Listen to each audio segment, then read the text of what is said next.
Destination Freedom.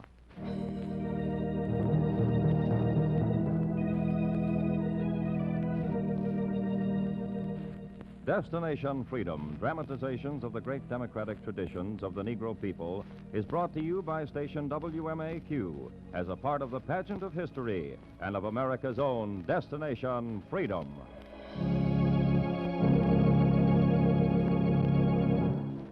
Out of the chaotic 18th century's grab for goods and gold and land and slaves to milk the magic out of the new land, there arose three giants from among the slaves of the Caribbean, Toussaint Louverture, Dessalines, and Henri Christophe, giants who liberated the island of Haiti and established a new state. Destination Freedom tells the story of one of these new world liberators. In a chapter entitled Black Hamlet, we bring you the first section from the life story of King Henri Christophe of Haiti.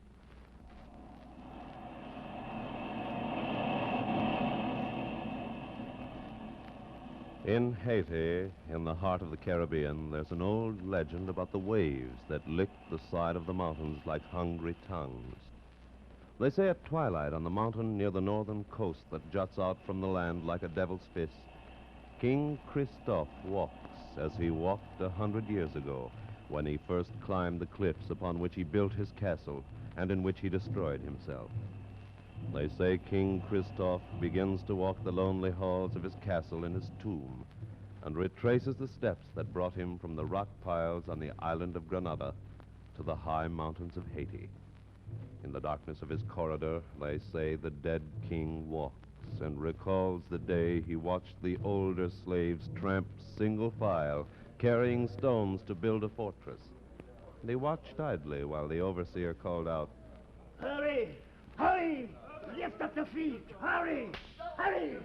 And Farron, the plantation master, had come down to watch, and he was impatient. Overseer, can't you get them to work faster? They're slowing down. Hurry there! Move faster! Hurry! This wait'll take a year to get enough stones up the hill to build anything. I am doing the best I can, monsieur. Well, that's not good enough. Faster. If I drive them harder, there'll only be more who will fall out. Then put more slaves on the line. Every able slave's working on the rock now. You forget. You have used all the slaves you had. Yeah, you're right. Now, go on then, but drive harder. Naturally, monsieur. Hey, wait, Overseer. Monsieur? I thought you said every able slave on the plantation. I did, monsieur. I've called everyone. Oh, you're looking at the children. Oh, they just stand around watching. The children, monsieur. They come down to be near their folks. But we need more help on the line. Well, yes, monsieur, but we can't... Well? They can't lift the stones. It would be killing them for nothing. What about that tall boy there? Who's he? His uncle works on the line. He's thin, but I think there's strength in that body. Yeah, I think I've discovered another slave who's ready to earn his keep. And they say the plantation owner discovered Christophe playing and started him on his lonely walk towards the throne. They say the plantation owner eyed the gangling lad, felt his scrawny arms and back, and asked, Name? Henri Christophe. Well, Henri, the overseer here says you're too young for the work of a mason. Wouldn't you like to learn the trade? I always wanted to learn how to build, monsieur. I've asked to be taught. Well, forgive my negligence, but I own so many slaves, it's impossible to give them all the proper attention. Yes, monsieur. Overseer, you can start him out now. I've got another hand for you. Test him. Oh, well, sir, if you don't mind, I would rather wait. Test him! Yes. In this trade, boy, in this work, one begins at the bottom by lifting. That rock there. It belongs up the hill where we're building. Lift it.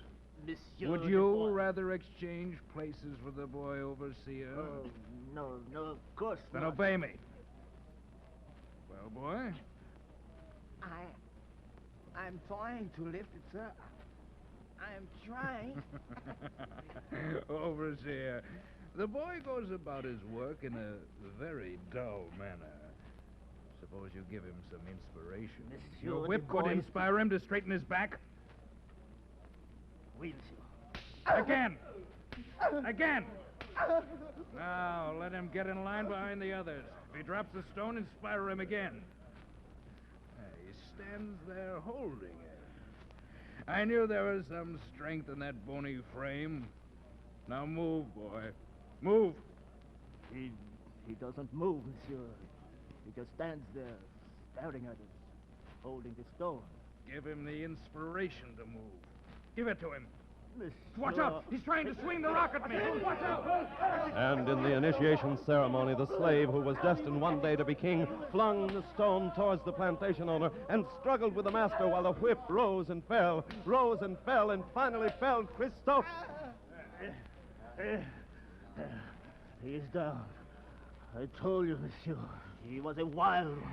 He must have a hurricane wrapped in that thin body of his. You still want me to put him on the rock pile? He won't last under the lashes. Tickle him with the whip again.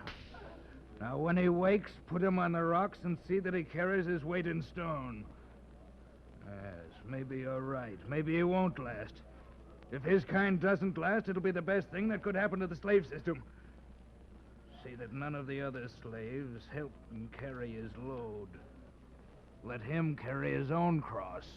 All right, boy. On your feet. Quickly. And when the whip rose and fell, he pulled his thin frame from the ground and got into the rock pile line, and for 5 years melted inside the long line that moved up the hill.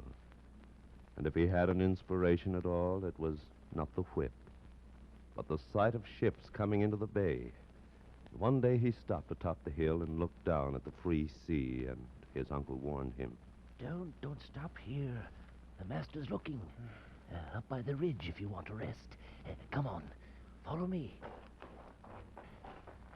And the thin boy followed, and soon they stopped near the top of the cliff and looked down.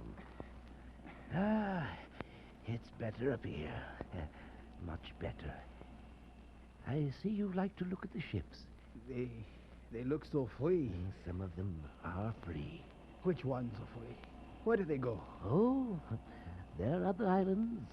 Jamaica, Santo Domingo, Cuba. I've been a slave on all of them. You escape here, it's worse than Cuba. And do the ships sail past Cuba? Even past Cuba, it's the same, Henri.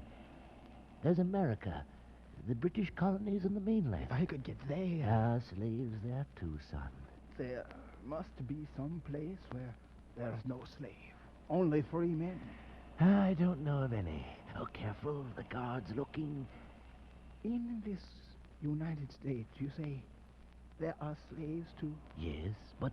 Is that why so many ships sail that way? Well, yes, but for other reasons. Go on, tell me. Careful. There's a war going on in that country. A war? Yes. Those French pirates you see down there on the docks. I've watched them. They're waiting to get aboard that ship. You see it? Who are they? They're volunteers for this war. They say it's going up in America. War? Yes.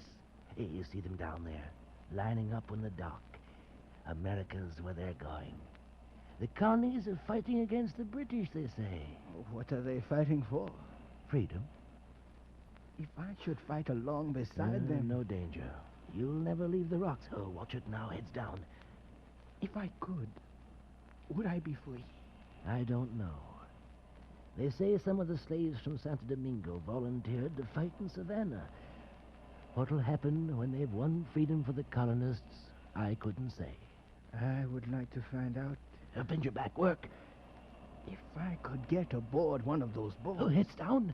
The master's coming. The master came and saw the boy and the old slave working together and passed on. And when night came, the boy took another step on the road that led to the throne.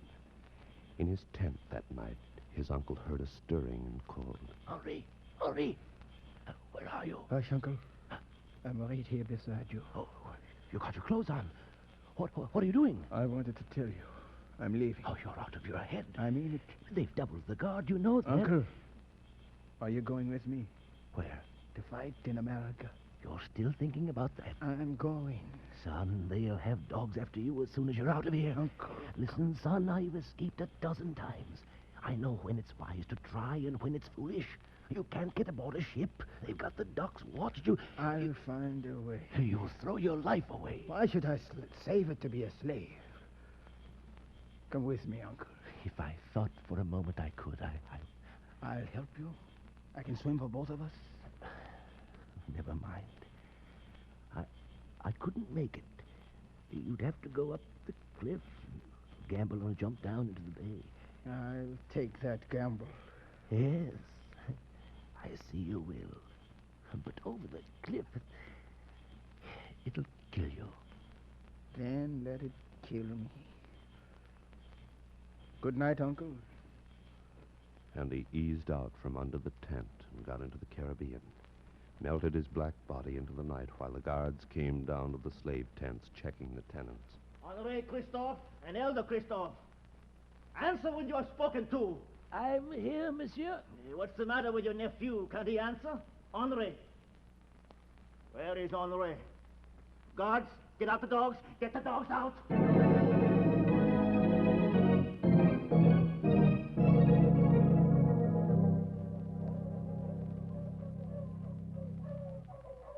They got out the dogs, and they picked up the boy's trail.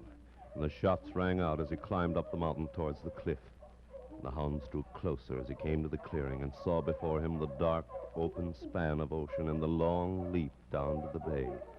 He stopped, stared down into the ebony night, straining for the sight of the ship lights at anchor in the bay. And suddenly, the dogs broke through the rocks to the clearing, and Christophe leaped to his destiny.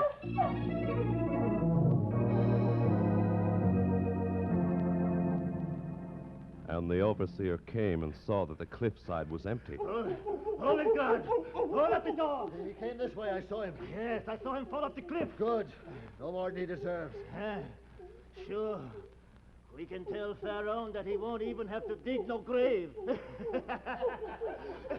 And the hunters enjoyed their joke, and they didn't hear Christophe gasp for air as he came to the surface, flutter for an instant, and then swim off in the direction of a sloop that lay inside the bay. He pushed towards it with his arms and legs and torso and fought to keep sight of the ship's light and finally pulled himself aboard, stood panting on the deck. Your hands up, lad, if you don't want your head blown off. Oh, is this the You ship? heard what the mate said. Your head's up. What are you doing sailing aboard a ship like this? I heard you were sailing for America. You didn't hear we were taking on runways and stowaways. Back overboard with you. I heard you wanted volunteers to fight in America. I'm volunteering. Well, that sounds better. Much better. You hit the right ship, lad. We're taking a regiment of slaves from Santo Domingo into Savannah for the siege. They've all volunteered. They're under the Count Arton. Yeah, come along. Come below and meet him.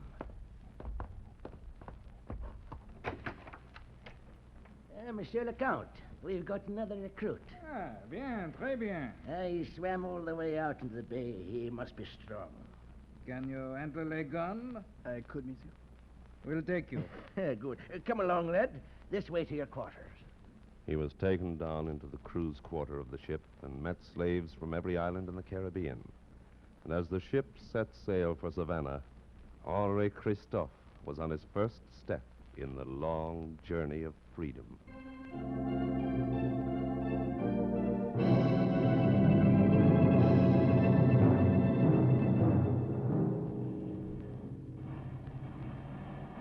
And they sailed into Savannah Harbor and were baptized in cannon fire.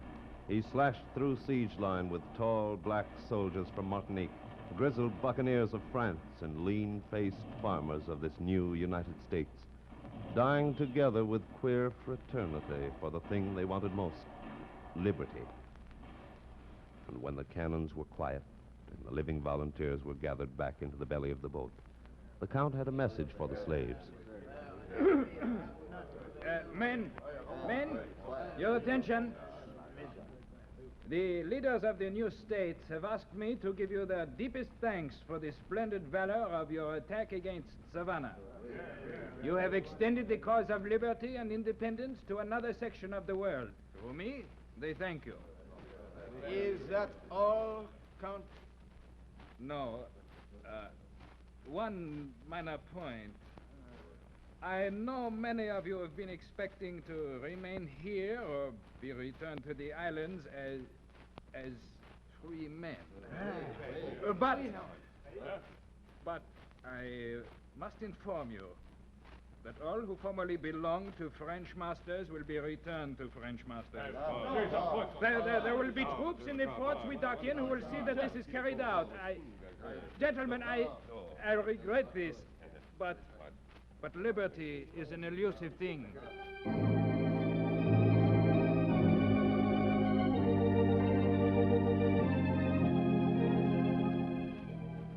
And there was mutiny on the ship, and one slave named Dessalines crushed the skulls of 2 troopers, but the boat sailed on towards Santo Domingo.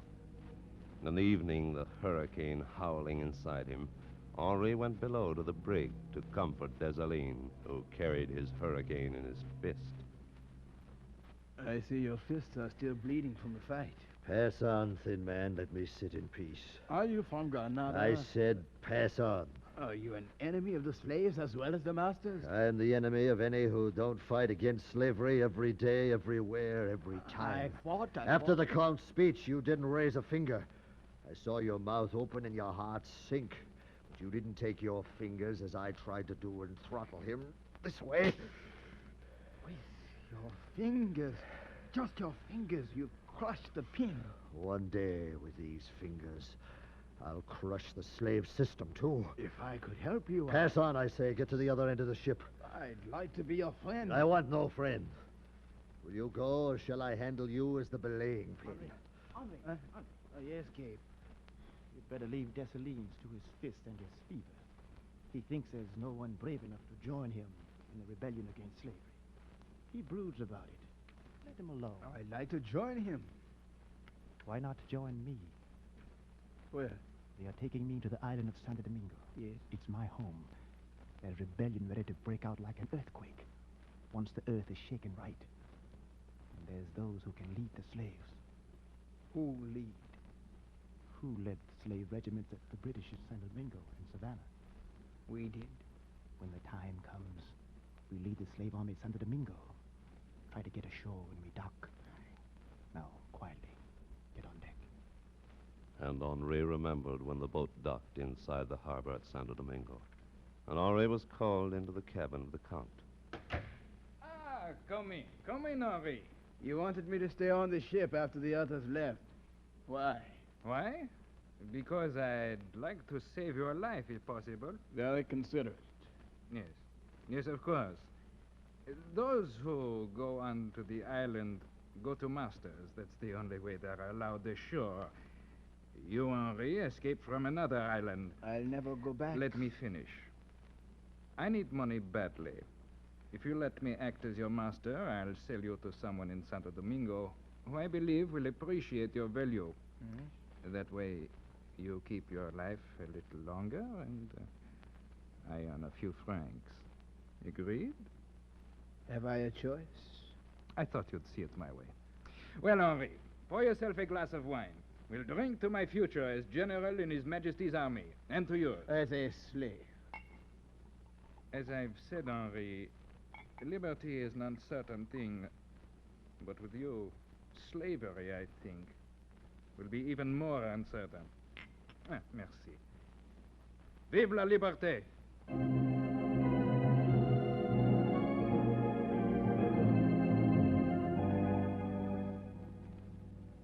And before the night was over, the Count had come into the town and knocked on the door of an innkeeper of the port.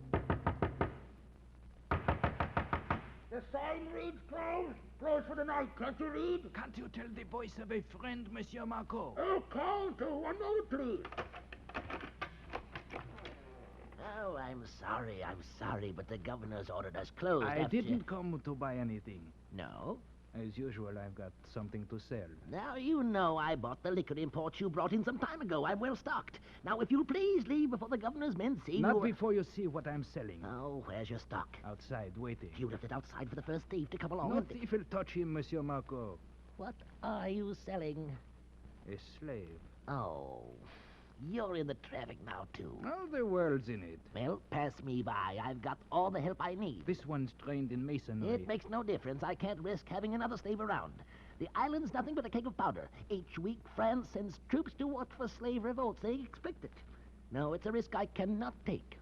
Could you risk having the governor know you've bought high-grade liquor tax-free from me? Oh, you drive a hard bargain. I need money to pay for my commission in His Majesty's army. How much? I'd say something for my general's uniforms. 4,000 livres. You intend to dress well for His Majesty's army. The best. Is he sold? Sold. Good. Henri! You call me, monsieur? I want you to meet your new master, Monsieur Marco, of the wealthiest hotel in Santo Domingo. And so, Monsieur Marco, I've done my good deed for Santo Domingo. And the boy who would one day be king stood and stared long at the innkeeper who owned him. And the innkeeper read his mind and said, The average lifespan for a slave on Santo Domingo is 4 years. You think of revolt, rebellion, but there has never been a successful slave revolt on this island. It's the richest colony in the New World. A nobleman who pushes his slaves to their capacity can get rich in 4 years and go back to Europe. Forget what you saw in America. I'll find a place for you in my stables.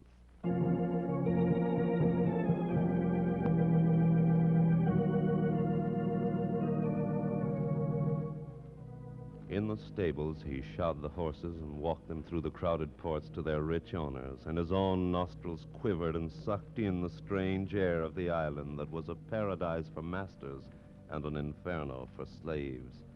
And even in the confines of the stables, he sensed the uneasiness in the air, and the horses neighed nervously at night. A visitor came in one evening while he was grooming them. Easy now, easy. One day, Andre, the only horses you'll shoe will be your own. Cape. My good friend, Cape. I've got another name. Forget the old name. What is it? You remember I said on the boat coming over, when the time comes, Well, the time is here. how do you know? Trust me, I've friends. Friends of mine are back from France. The Bastille's fallen. You must have heard of that. A man does not get to hear much in the stables.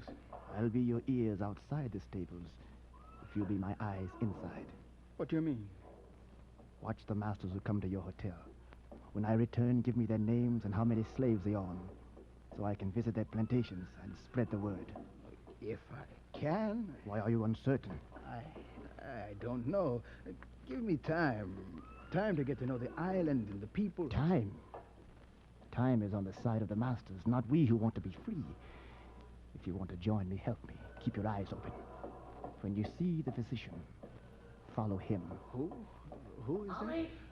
Henri! Yes, Monsieur Marco. Lord Kenton's waiting for his horse. Will you hurry? Very well, Monsieur. Then I won't bother you if you're busy, my friend. You're smart. He works hard and doesn't like interruptions. I see. If you ever need a doctor, Andre, Me? I've never been sick. working on the anvil all day might make you sick. If so, I know a very good doctor. Yes? Toussaint Louverture. Every slave on the island calls him when there is sickness. They call him the physician. When you need him, send for him. See here. Henri's working. Now get out. I'll be going, monsieur. Remember the doctor, Andre. The physician. Who is this Toussaint, Monsieur Marco? Oh, a fellow who knows something of herbs and medicines. A slave on the Breda plantation. Good enough for slaves, I'd say. But you won't get sick, Henri.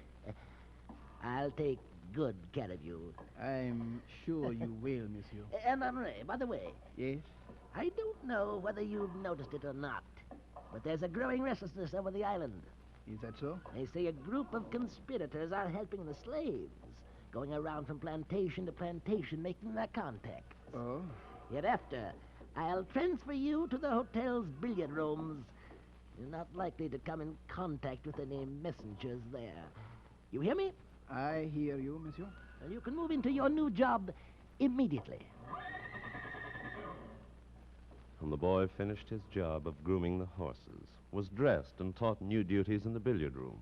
And each day he racked up the nobleman's score with his stick, while the nobleman spoke of slaves and sales, of goods and gold, of ships and parties. And the boy who was destined to be king listened and watched and listened. Boy, stop daydreaming. What's my score? Oh, I'm sorry, monsieur. You've run to 16, 22 goals. 16, you say, boy? No, that's my score. I don't believe so, monsieur. Well, I believe so. I believe you've slept and missed my rally. I did not do that, monsieur. You're calling me a liar? Well, I know your score. And I know a slave's place. There, you figure. And again. There. The butt Speak back to end, me. There. the end Take of the that. stick There. rose and fell. Speak back to me, will you? There. Ah. This exercise was going on, and the Duke was finally getting tired of it, and the innkeeper came and interrupted the fun. Here now, messieurs. Don't strike him again. He called me a liar. Everyone here heard him. Well, he's unconscious. He's lucky to be alive. Teach your slaves better manners, Marco, you understand? Well, I'll teach him. If he lives. Oh, he's not too sick. His eyes are still open. Call your doctor. No. Oh, you see, he's still conscious. Nothing wrong at all. Nothing wrong. And the noblemen went back to their game minus their scorekeeper, and the innkeeper brought in the physician, the doctor of the slaves. You, Henri Christophe. Who is that knows my name? Who are you? I'm the one they call the physician. I'm well. There's nothing a physician can do for me. You have a sickness that's peculiar to the slave system, my friend. Yes? I've diagnosed your case, and I feel I have the cure. What do you prescribe? Freedom. Freedom. Speak under your breath, not above it. When do I get the prescription? When you are ready to take it. It's a strong medicine. When do you deliver? When you hear the roll of the drums from the mountains, it will be time to find your weapons. Join the physician and drink your prescription. It will be a long and bitter draught. You may die before you finish it. Henri!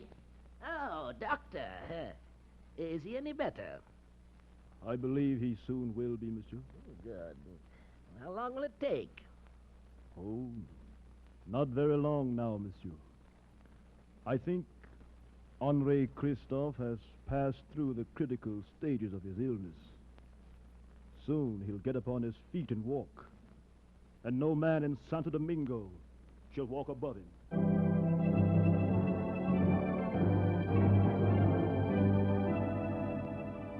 And the boy who was destined to be king listened long for the drum beats from the mountain.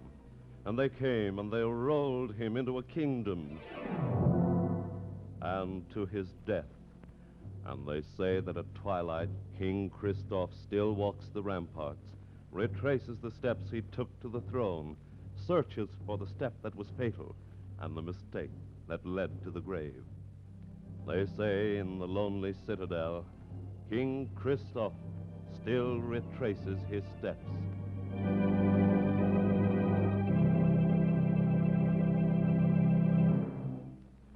You have just heard Destination Freedom's dramatization of Part 1 of Black Hamlet, the story of King Henri Christophe of Haiti. Destination Freedom is written by Richard Durham, produced by Homer Heck, and directed by Dick Loughran.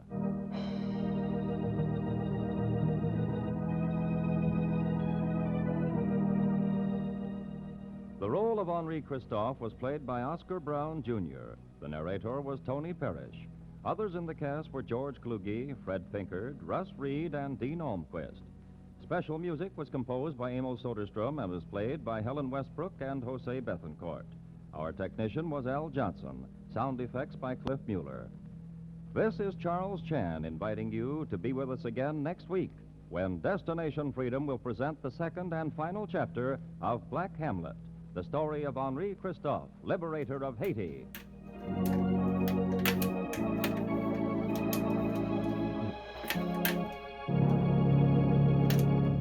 This is NBC, the national broadcasting company.